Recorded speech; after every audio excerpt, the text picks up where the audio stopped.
Hello everyone, कैसे हैं आप सभी। उम्मीद करता हूं सभी स्वस्थ होंगे और ठीक होंगे। तो आज के सेशन में हम लोग उमा शंकर जोशी जी द्वारा रचित दो कविताएं हमारे पाठ्य पुस्तक में दी हुई हैं।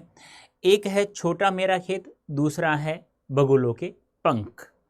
अब जो छोटा मेरा खेत है उसमें कवि ने जो एक कागज का एक पन्ना होता है ना, उसे अपना एक खेत समझा है। जिस प्रकार से एक किसान खेत में कार्य करके और उसमें बीज डालकर एक फसल प्राप्त करता है, उस फसल से अनाज प्राप्त करता है, उसी प्रकार कवि जो कार्य करता है उसे खेत के रूप में बताया गया। जिस प्रकार जैसा किसान करता है वही कार्य एक कवि भी करता है। आगे हम चर्चा करें जो दूसरी कविता बगुलों के पंख। सांझ के समय क्या होता है कि कवि कहीं खड़ा है और वह सांझ के समय आकाश की तरफ उसकी आंखें चली जाती हैं, तो कुछ बगुले होते हैं वो पंक्तिबद्ध रूप में उड़ते रहते हैं और कवि को वह दृश्य बहुत ही अद्भुत लगता है, आश्चर्यचकित करने वाला। और कवि उसे एकटक रूप से, यानी कि बिना झपकाए आंखों को देखना, उसे कहा जाता है एकटक रूप से उसे देख रहा है। और कवि को ऐसा लग रहा है कि जो बगुले पंक्तिबद्ध जो उड़ रहे हैं ना, वो अपनी माया जाल में मुझे फंसा लिया है और वो मेरी आंखों को चुरा कर ले जा रहे हैं। और कवि कहता है कुछ समय के लिए इन्हें रोक लो, क्योंकि ये मेरी आंखों को चुरा कर ले जा रहे हैं। तो जल्दी से आप लोग जुड़ जाइए और जल्दी से कमेंट करके बताइए कि ऑडियो वीडियो ठीक है। उसके बाद हम लोग शुरुआत करते हैं। छोटा मेरा खेत और बगुलों के पंख दोनों कविताएं पढ़ेंगे और साथ में इसी सेशन में हम लोग इन दोनों कविता से संबंधित क्वेश्चंस आंसर भी देखने वाले हैं। क्या पता पद्यांश यहीं से आ जाए। तो जो MCQ आने वाले हैं, दो नंबर 3 नंबर के सवाल हमारे एग्जाम पूछे जाने वाले हैं, वो मोस्ट इंपॉर्टेंट क्वेश्चन भी हम लोग इसी सेशन में करेंगे। तो जल्दी से आ जाइए, आप लोग जुड़ जाइए, कमेंट करके बताइए ऑडियो वीडियो ठीक है। चलो ठीक है, चलते हैं हम लोग। छोटा मेरा खेत खेती के रूपक में कवि कर्म के हर चरण को बांधने की कोशिश के रूप में पढ़ी जा सकती है। यानी कि जिस प्रकार खेती की जाती है उसी प्रकार कवि के कार्य को भी, प्रत्येक चरण को, यानी जो भी कवि कार्य करता है उन सभी चरणों को, उन सभी कार्यों को इसमें बांधने की कोशिश की है। किसके में? छोटा मेरा खेत, यानी कागज के पन्ने को एक छोटा सा खेत माना गया है। कागज का पन्ना जिस पर रचना शब्दबद्ध होती है, जिस पर रचना लिखी जाती है, कवि को एक चौकोर खेती की तरह लगता है। जिस प्रकार किसी भी किसान का एक चौकोर जो खेत होता है ना, उस पन्ने को कवि ने भी एक चौकोर खेत के समान मान लिया है। इस खेत में कवि अंधड़ का मतलब क्या होता है? बहावात्मक आंधी से होगा। अंधड़ के प्रभाव से किसी क्षण एक बीज बोया जाता है, यानी कवि के मन में एक भाव की आंधी आती है। अब जब कवि है जो भाव की आंधी आएगी तो वह उसे लिखेगा। जिस प्रकार आंधी तूफान और बारिश आने के बाद में एक किसान खेत में बीज डालता है, उसी प्रकार कवि भी उस छोटे से कागज के पन्ने पर विचार रूपी या भाव रूपी शब्द बीज के रूप में बो देता है। यह बीज रचना, विचार और अभिव्यक्ति का हो सकता है। यह बीज रचना, विचार, अभिव्यक्ति का हो सकता है। यह मूल रूप से कल्पना का सहारा लेकर विकसित होता है, यानी कवि की कल्पना के अनुसार ये जो शब्द लिखता है कवि, एक कविता बन जाती है कल्पना के अकॉर्डिंग। इस प्रक्रिया में स्वयं को विगलित हो जाता है, इस प्रक्रिया में स्वयं विगलित हो जाता है। उससे शब्दों के अंकुर निकलते हैं, यानी कि जिस प्रकार एक किसान खेत में बीज डालता है और वह गल करके एक अंकुर के रूप में फूटता है, उसी प्रकार जब जो शब्द रूपी बीज कवि ने शब्दबद्ध किया है, बीज बोया है, अब उसमें कल्पना और भाव के अनुसार कवि के जब उसे मिल जाते हैं तो वह शब्द रूपी अंकुर फूट आता है। अंततः कृति एक पूर्ण स्वरूप ग्रहण कर लेती है। अंत में कविता तैयार हो जाती है फसल के रूप में, जो कृषि कर्म के लिहाज से पुष्पित पल्लवित होने की स्थिति, यानी कि नए नए पुष्प, नए नए पत्ते आ जाते हैं। साहित्य कृति से जो अलौकिक धारा, रस धारा फूटती वह क्षण में होने वाली रोपाई का ही परिणाम है। कहने का मतलब क्या है? जो कवि ने कुछ समय में जो कविता लिखी है शब्द रूपी बीज के रूप में, अब उससे अलौकिक अनेक प्रकार की धाराएं फूटती हैं, रस धारा फूटती रहती है, और जो उस कुछ समय में बोई गई थी, कुछ समय में जो कविता लिखी गई थी। पर यह रसधारा अनंत काल तक चलने वाली है। कहने का मतलब क्या है, साहित्य में जो भी चीज़ लिख दी जाती है, जब इस संसार में मानव रहेगा और उस कविता को पढ़ता रहेगा पाठक, तब तक वह आप लोगों को आनंद देती रहेगी, रस देती रहेगी। यानी कभी वो जितनी भी कटाई करो कभी भी वह कम नहीं होती। क्यों? क्योंकि उत्तम साहित्य कालजयी होता है। कालजयी मतलब जब तक इस देश में, संसार में इंसान रहेगा तब तक उस कविता को पढ़ेगा, तो वह कालजयी होगी, कभी समाप्त नहीं होने वाली। खेत में पैदा होने वाला अन्न कुछ समय बाद समाप्त हो जाता है, किंतु साहित्य का रस कभी नहीं चुकता। यानी किसान जो फसल बीज के रूप में जो फसल मतलब उत्पन्न होती है, उसे वह काट करके उससे अनाज प्राप्त करने के बाद में फसल, वह तो उसका कार्य समाप्त हो गया। लेकिन जो कवि ने शब्द रूपी बीज जो बोया, जो कविता तैयार की थी, उसकी कटाई आप अनंत काल तक कर सकते हैं। मतलब जब जब पाठक पढ़ेगा तब तब वह आपको आनंद देती रहेगी। अब देखो कविता, छोटा मेरा खेत चौकोना कागज का एक पन्ना। कवि ने कागज के पन्ने को एक छोटा चौकोर खेत मान लिया है। कोई अंदर कहीं से आया। अब कवि के मन में एक भावात्मक आंधी, एक विचार रूपी आंधी आई है। क्षण का बीज वहां बोया, और जो विचार आया है उस विचार में शब्द रूपी बीज को उस कागज पर बो दिया, उस कागज पर लिख दिया है। कवि ने एक छोटे से कागज को एक चौकोर खेत माना है। अब कवि के मन में जो भावों की आंधी आई थी, तो भावों की आंधी जो शब्द रूपी शब्द होते हैं, उन शब्दों को बीज शब्द, विचार रूपी शब्द जो होते हैं, उनको बीज के रूप में उस कागज पर लिख देता है। कल्पना के रसायनों को बीज गल गया निःशेष। जिस प्रकार से एक किसान खेत में बीज डालता है, वह बीज गल करके एक अंकुर के रूप में फूटता है, उसी प्रकार कवि के मन की जो कल्पना भाव जब उस शब्द में मिल जाती, उन शब्दों में मिल जाती है, तो वह शब्द रूपी बीज जो बोया था वह भी अंकुर के रूप में जन्म लेता है। शब्द के अंकुर फूटे पल्लव पुष्पों से नमित हुआ विशेष। और जैसे अंकुर फूटा तो उसके बाद में जैसे कवि बीज डालता है तो उसमें नए नए पत्ते आते हैं, फसल के रूप में तैयार होती है। तो उसी प्रकार जो शब्द रूपी बीज कवि ने बोए थे, उसमें भी नए नए पत्ते, नए नए पुष्प आने तैयार हो गए, आने लग गए हैं। और वह नए नए पत्तों पुष्पों से क्या हो गया है, झुक गया है। कहने का मतलब एक कविता तैयार हो रही है। फिर भी मैंने यहाँ समझाया है आप लोगों को कि कवि ने कागज के पन्ने को छोटा सा खेत मान लिया, और कवि ने उसमें जैसे भावात्मक आंधी आती है तो विचार रूपी शब्दों को बीज के रूप में वहाँ बो देता है उस कागज के पन्ने पर। कवि की कल्पना जैसे ही उस कविता में लगती, उन शब्दों में लगती है, तो वह बीज गल जाता है और एक अंकुर के रूप में फूट जाता है। फिर नए नए पुष्प पत्तों से वह कविता झुक जाती है। जिस प्रकार अलंकार छंद रस होता है ना, ये पल्लव पुष्पी नए नए पत्ते के रूप में। क्षण होता है विचार, कल्पना होता है भाव, नमित तो झुक जाना, पुष्प होता है फूल, पल्लव होता है नए पत्ते, निशेष होता है पूरी तरह जब कुछ भी नहीं बचा हो। भावार्थ, प्रस्तुत काव्यांश में कवि कहता है कि उसे कागज का पन्ना एक चौकोर खेत के समान लगता है। जब कवि के मन में भावों का आवेग उमड़ता है, अर्थात भावों की आंधी आती है, तो वह उस चौकोर खेत में विचार रूपी शब्दों का बीज बो देता है, यानी उन शब्दों को लिख देता है। अर्थात उस चौकोर पन्ने पर विचार रूपी शब्दों को लिपिबद्ध कर देता है। जब इस विचार को कवि की कल्पना और भाव आदि मिल जाते हैं, तो ये शब्द अंकुरित हो जाते हैं। जिस प्रकार एक बीज पूरी तरह से गलकर वह अंकुरित होता है, उसी प्रकार वे सभी शब्द भी अंकुरित हो जाते हैं। शब्द रूपी बीज जब अंकुरित होकर कविता रूपी पौधा बन जाता है, तो उसमें भाव रूपी नए नए पत्ते आते हैं और अलंकार छंद आदि नए नए फूल लगते हैं। पल्लव रूपी पुष्प, जो नए नए पत्ते, अलंकार छंद रस, यही तो हैं। तो वह इनसे झुक जाता है, तो उसमें विशेष प्रकार के गुण आ जाते हैं। उसी प्रकार खेत में बीज विकसित होकर पौधे का रूप धारण कर लेता है और वह पत्तों व फूलों से लद कर झुक जाता है।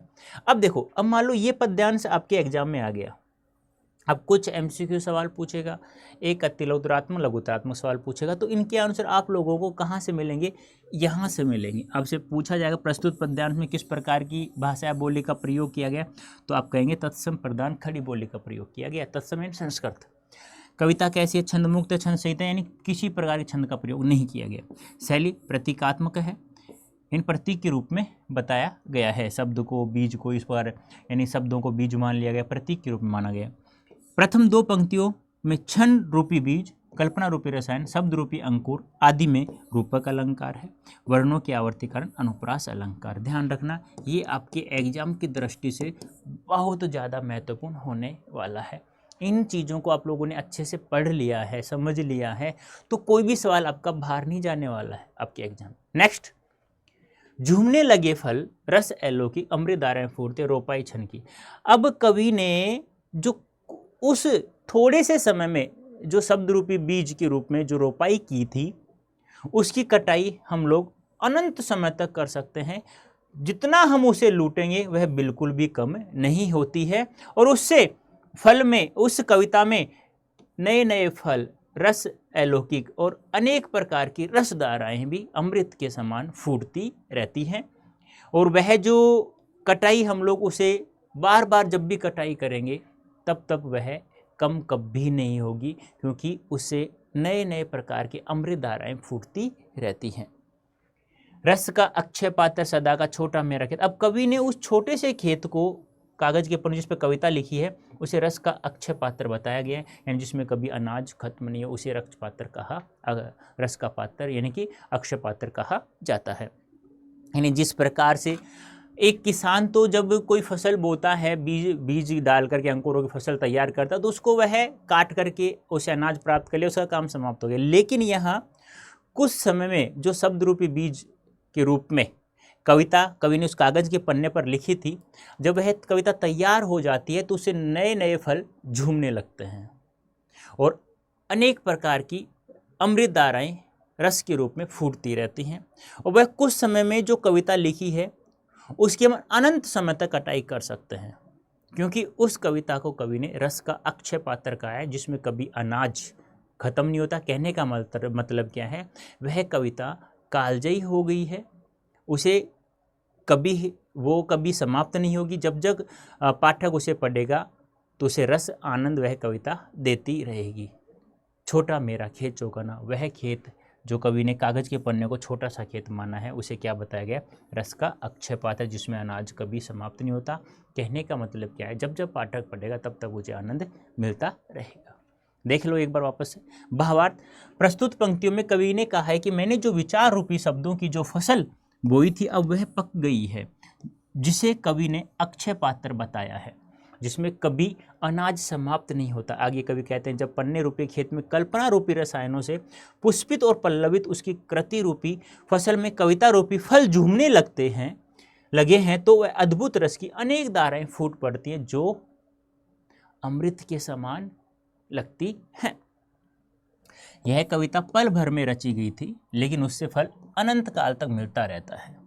अर्थात कवि ने कृति रूपी जिस कविता की रचना की है उससे वह अनंत काल तक रस प्राप्त कर सकता है, क्योंकि कविता कभी पुरानी नहीं होती। उसे जब भी पाठक पढ़ता है तब ही वह नया रस प्रदान करती है। कवि या पाठक इस रस को जितना लूटता है उतना ही यह बढ़ता जाता है। कविता के रस का पात्र कभी समाप्त नहीं होता। कवि कहता है कि उसकी कविता रूपी खेत छोटा सा है, उसमें रस कभी समाप्त नहीं होता है। आई बात समझ में? ये पहली कविता थी हमारी छोटा मेरा खेत। अब यहाँ से एमसीक्यू सवाल पूछा है किस प्रकार की भाषा या बोली का प्रयोग किया गया, तो आप बताएंगे तत्सम प्रधान खड़ी बोली का प्रयोग किया गुरुजी। छंद मुक्त कविता ही है, कविता में लाक्षणिकता है, लाक्षणिकता शुद्ध करो, लाक्षणिकता। शैली प्रतीकात्मक ही है। अंतिम दो पंक्तियों में रस अक्षय पात्र, चौकोना खेत में रूपक अलंकार है, और वर्णों की आवर्तीकरण यहाँ पर अनुप्रास अलंकार। पहली कविता हमारी समाप्त हो गई है। अब जल्दी से मुझे कमेंट करके बताइए, समझ में तो आ गया ना? कहानी के रूप में याद करना है, एक एक शब्द का अर्थ समझो या मत समझो, आपसे नहीं पूछेगा, लेकिन उस पद्यांश से संबंधित आपसे कुछ क्वेश्चन जरूर पूछेगा कवि, और यहाँ से वो सवाल होंगे आप लोगों के पास, उन सवालों के आंसर यहाँ से मिलेंगे आपको। दूसरी कविता बगुलों के पंख। कविता एक सुंदर दृश्य की कविता है। सौंदर्य का अपेक्षित प्रभाव उत्पन्न करने के लिए कवियों ने कई युक्तियां अपनाई हैं, जिसमें से सबसे प्रचलित युक्ति सौंदर्य के ब्योरों के चित्रात्मक वर्णन के साथ अपने मन पर पड़ने वाले उसके प्रभाव का वर्णन है। वस्तुगत और आत्मगत के संयोग से यह युक्ति पाठक को उस मूल सौंदर्य के काफी निकट तक ले जाती है। जोशी जी की इस कविता में ऐसा ही है। कवि काले बादलों से भरे आकाश में पंक्ति बनाकर उड़ते सफेद बगुलों को देखता है। देखो क्या है, नम में पांति बंदे बगुलों के पंख, चुराए लिए जाती वे मेरी आंखें, कजरारे बादलों की छाई नभ छाया, तैरती सांझ की सतेज श्वेत काया, होले होले जाती मुझे बांध निज माया से, उसे कोई तनिक रोक रखो वह तो चुराए लिए जाती मेरी आंखें, नम में पांति बंदी बगुलों की पांखें। कवि कह रहा है आकाश में पंक्तिबद्ध बगुलों के पंख, यानी कि कवि सांझ के समय कहीं खड़ा है और उसकी आंखें जैसे ही आकाश की तरफ होती हैं तो आकाश में वह देखता है सफ़ेद सफ़ेद बगुले पंक्तिबद्ध अपने पंखों से उड़ते हुए कवि को नजर आ रहे हैं। यानी कि आकाश में पंक्तिबद्ध बगुले उड़ते हुए कवि को दिखाई दे रहे हैं, पंक्ति में, लाइन से। चुराए ले जाती हुई मेरे आंखें। और कवि कह रहा है कि अब वो जो सौंदर्य जो मैं देख रहा हूँ, अद्भुत नज़ारा जो मैं देख रहा हूँ, वह मेरी आंखों को चुरा कर ले जा रहे हैं। कजरारे बादलों की छाई नभ छाया, और आकाश में काले काले बादलों की छाया दिखाई दे रही है, उसके ऊपर उन सफ़ेद सफ़ेद बगुलों की पंक्तिबद्ध उड़ते हुए नज़र मुझे आ रहे हैं, जो अपने माया के जाल में मेरी आंखों को बांध लिया है। तैरती सांझ की सतेज श्वेत का, और ऐसा लग रहा है जिसके सांझ के समय में जो उजली सफ़ेद काया है वह तैर रही है। यानी कि सांझ के समय में जो सफ़ेद उजली जो काया है, शरीर है सफ़ेद सफ़ेद, वह तैर रही है। होले होले जाती मुझे बांध निज माया, और वो धीरे धीरे जो वो पंक्तिबद्ध बगुले उड़ रहे हैं पंक्तिबद्ध, वो धीरे धीरे होले होले धीरे धीरे मुझे अपने माया के जाल में बांध के रखा है, या बांध लिया है। उसे कोई तनिक रोक रखो, उसे कोई कुछ समय के लिए रोक लो, वह तो चुराए लिए जाती मेरी आंखें, वो मेरी आंखों को चुरा कर ले जा रहे हैं। नभ में पांति बंदी बगुलों की पंखें, आकाश में जो पंक्तिबद्ध बगुले उड़ रहे हैं उन्हें कुछ समय के लिए कोई रोक लो, वो मेरी आंखों को चुरा कर ले जा रहे हैं। कवि क्या कह रहा है, आकाश में पंक्तिबद्ध बगुलों को कवि देख रहा है तो ऐसा वह अद्भुत दृश्य, वह सौंदर्य कवि को बहुत अच्छा लगता है। कवि उसे एकटक रूप से बिना पलक झपकाए उसे देख रहा है और वो कवि की आंखों को चुरा कर ले जा रहे हैं। आकाश में काले काले बादलों की छाया छाई हुई है और ऐसा लगता है जैसे सांझ के समय में सफ़ेद श्वेत काया तैर रही है और वह धीरे धीरे मुझे अपनी निज माया के जाल में मुझे फंसा रखा है, यानी बांध रखा है। उसे कोई कुछ समय के लिए रोक लो, क्योंकि वो मेरी आंखों को चुरा कर ले जा रहे हैं। आकाश में पंक्तिबद्ध उड़ते हुए बगुलों की दृश्य। भावार्थ, प्रस्तुत काव्यांश में कवि कहता है कि आकाश में छाए काले काले बादलों में पंक्तिबद्ध उड़ते हुए बगुलों ने एक मनमोहक दृश्य उपस्थित कर रहे हैं और मैं इन्हें उड़ते हुए अपलक अर्थात एकटक देख रहा हूँ। यह मनमोहक दृश्य मेरी आंखों को चुरा ले जाते हैं, अर्थात मेरे मन को चुरा ले जाते हैं। काले काले बादलों की छाया आकाश पर छाई हुई है और मानो ऐसा लग रहा है कि सायंकाल की उजली सफ़ेद काया उन पर तैर रही हो। आगे कवि कहते हैं कि यह दृश्य इतना आकर्षक और मनमोहक है कि यह मुझे अपने जादू से धीरे धीरे बांध रहा है।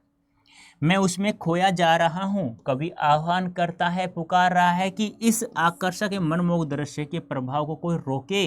वह इस दृश्य के प्रभाव को देखना चाहता है, परंतु यह दृश्य कवि कोई आंखों को चुराकर अर्थात उनके मन को चुराकर ले जा रहा है। मन नहीं, आंखों को चुराकर ले जा रहा है। मन तो हम कह सकते हैं, कोई दिक्कत नहीं।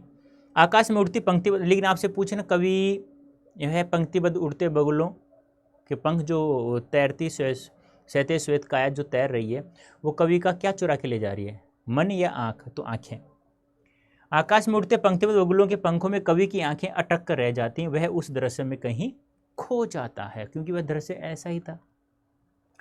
अब सवाल आएगा, कैसी भाषा है, सरल एवं सहज है। इस कविता में सभी दृश्य कैसे हैं, गतिशील, गति करते हुए दिखाई दे रहे हैं। चाक्षुष बिंब का प्रयोग किया गया क्योंकि कवि आंखों का प्रयोग कर रहा है तो चाक्षुष बिंब हो गया। होले होले में पुनरुक्ति प्रकाश अलंकार है। सायंकाल में मानवीकरण अलंकार का प्रयोग किया गया है। सायंकाल का मानवीकरण अलंकार का प्रयोग किया गया है। वर्णों की आवर्ती कारण यहाँ पर क्या है, अनुप्रास अलंकार है।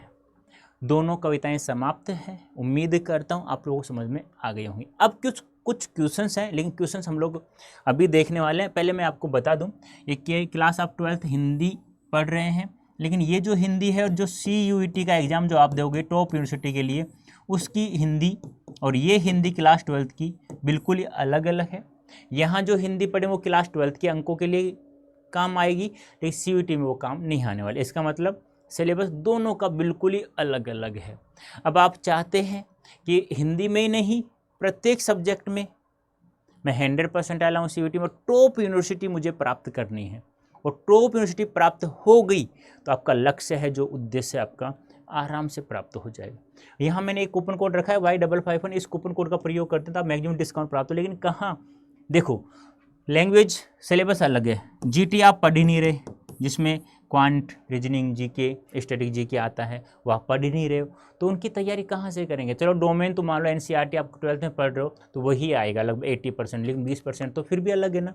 तो अभी से 12th के साथ साथ CUET की तैयारी करना स्टार्ट कर दो। इसके लिए आप लोग इस कूपन कोड का प्रयोग करके, जो हम लोगों ने महापैक आप लोगों के लिए लॉन्च कर चुके हैं, उसमें इनरोल हो जाओ जल्दी से, क्योंकि समय आपको लग रहा है ज़्यादा है, लेकिन समय ज़्यादा नहीं है जब तक आप CUET का प्रत्येक सब्जेक्ट का सिलेबस नहीं देख लेते, क्योंकि सिलेबस बहुत बड़ा है भाई, बस सिलेबस बहुत बड़ा है आप लोगों का। और हिंदी नहीं, लैंग्वेज कोई भी लो, इंग्लिश, उर्दू, संस्कृत, हिंदी कोई भी लो, सभी का क्लास 12th का लैंग्वेज का और CUET लैंग्वेज का सिलेबस है वो बिल्कुल ही अलग है, और GT तो है ही नहीं। तो इनकी भी तैयारी करना स्टार्ट कर दो अभी से। अब इस कूपन कोड का प्रयोग कैसे करेंगे जिससे महापैक हम लोग इनरोल कर सकें, तो आप ऐसे गूगल ओपन करना, यहाँ टाइप करना Adda247, टाइप किया, India largest fun learning platform पर चले जाएंगे, सेलेक्ट करना, उसे ऑल कोर्सेज सॉरी, फिर यहाँ पे देखो UG and PG entrance exam है, सेलेक्ट कर लेना। अब यहाँ पे देखो ये CUET UG है ना, इंग्लिश मीडियम वाले स्टूडेंट्स के लिए, ये CUET UG हिंदी मीडियम वाले स्टूडेंट्स के लिए। हिंदी मीडियम से हो तो यहाँ जाना, और इंग्लिश मीडियम से हो तो यहाँ चले जाना। अब अपना सब्जेक्ट चूज कर लो, साइंस, मैथ, आर्ट्स, कोर्स, मान लो आर्ट्स है, सेलेक्ट किया। अब यहाँ से व्यू ऑल कर लेना एक बार, ठीक है। अब यहाँ से आप लोग अपना जो महापैक भी दो, with printed book, without printed book, printed book ही लेना जिसमें 2022, 23, 24 के भी सभी क्वेश्चंस इसमें हैं, ठीक है, विद सॉल्यूशन। यहाँ से बाय नाउ करना है, कूपन कोड यूज करना Y551 और एंटर कर देना। देख लो 14,900 रुपये का ये बैच है, 17% का डिस्काउंट प्राप्त हो गया आप लोगों को जब आप लोगों ने इस कूपन कोड का प्रयोग किया है तो, ठीक है। फिर भी किसी कोई दिक्कत हो तो आप मुझे मेल कर देना, कोई दिक्कत नहीं आएगी। आप लोग मेल ID एक बार बता देता हूँ मैं आप लोगों को,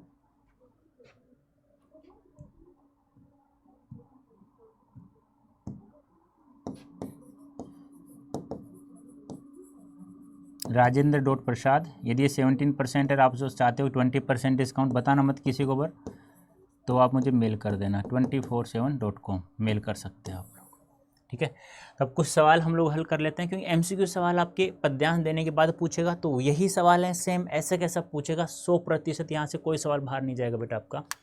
बगुलों के पंख कविता में आकाश में किसकी पंक्ति बंधी है जिसकी कवि ने सुंदरता का चित्रण किया है। बगुलों के, बत्तख मत कर देना, बत्तख तो पानी में तैरते, बगुलों के पंख। बगुलों के पंखों द्वारा क्या चुराए जाने की बात की, ये ध्यान रखना, मन नहीं होगा, आंख याद रखना। बगुलों के पंख काले बादलों के ऊपर तैरते किसके समान लग रहे हैं, प्रतीत हो रहे हैं। प्रातःकाल की सुंदर काया 9, सायंकाल की पीली काया 9, रात्रि की काली काया 9, सांझ की श्वेत काया, जैसे शाम को सफेद उजली सफेद काया तैर रही हो। कवि को बगुलों का कौन सा सौंदर्य अपने आकर्षण में बांध रहा है, माया रूपी सौंदर्य, यानी वह सो सौंदर्य अपने जाल में कवि की आंखों को फंसा रखा है। बगुले कैसे उड़ रहे हैं, पंक्तिबद्ध होकर के उड़ रहे हैं भाई। कागज का पन्ना के लिए कवि ने क्या उपनाम दिया, कागज का पन्ना के लिए चौकोना खेत, याद रखना, ये बहुत गजब का सवाल बनेगा। कवि कल्पना रूपी बीज किस पर बोया? कागज के पन्ने पर बोया। सीधे सीधे सवाल लग रहे हैं अब आप लोग, अभी आपने पढ़ा है इसलिए, लेकिन जब पूरी किताब से सवाल पूछते हैं ना तो बहुत बड़ी दिक्कत आती है। कवि विचारों का बीज बोकर कौन सा रसायन डालता है? कौन सा रसायन डालता है? कल्पना रूपी रसायन डालता है। साहित्य की रसधारा कब तक चलती है? अनंत काल तक, क्योंकि रस का अक्षय पात्र बताया गया।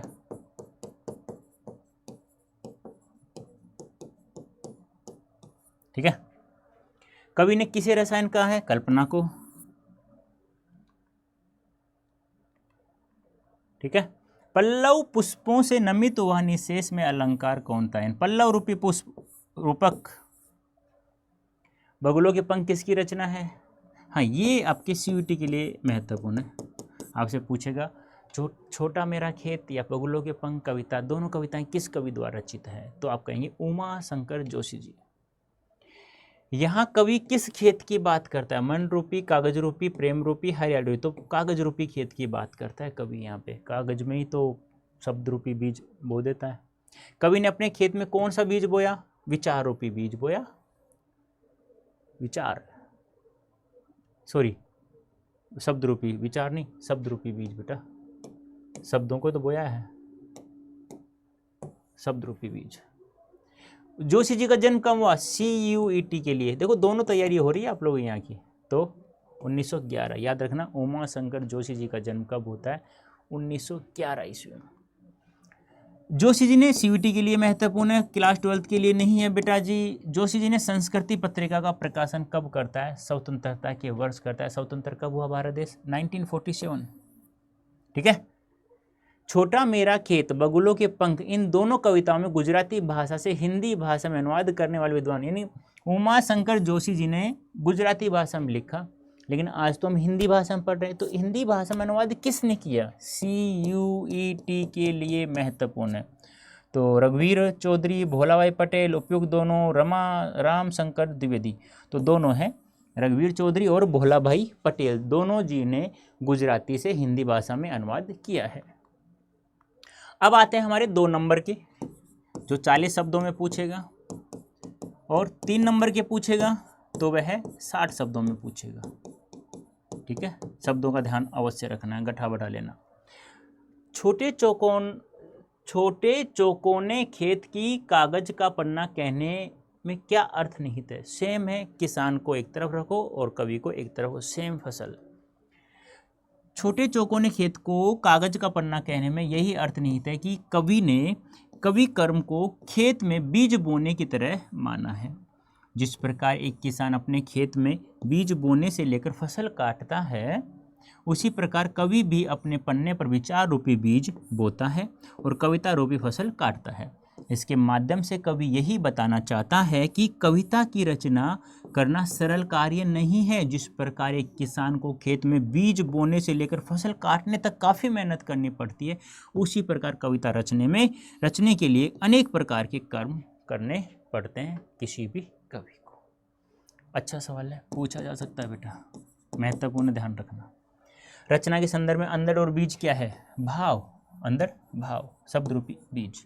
अच्छा सवाल है, पूछाएगा। दोनों सवालों में कोई सा भी सवाल एक आएगा, 101%, ध्यान रखना।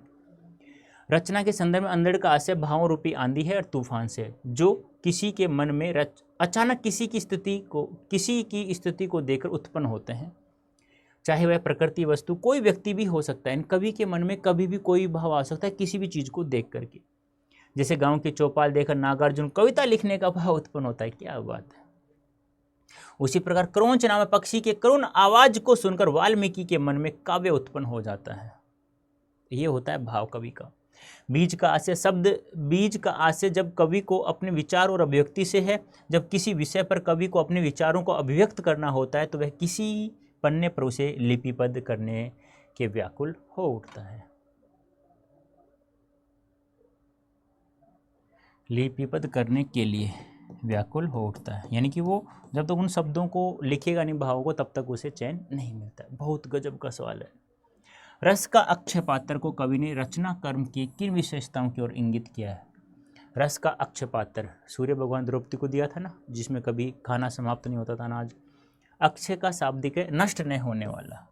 पात्र का अर्थ है कटोरा, ऐसा कटोरा जिसमें कभी अनाज समाप्त नहीं हो। वही बात कविता की है जो हमेशा हमें रस का अनुभूत आनंद देती रहती है जब जब पाठक उसे पढ़ेगा। कविता की रसानुभूति भी इसी तरह की होती है। कहने का तात्पर्य है कि रसानुभूति का अक्षय पात्र कभी भी खाली नहीं होता।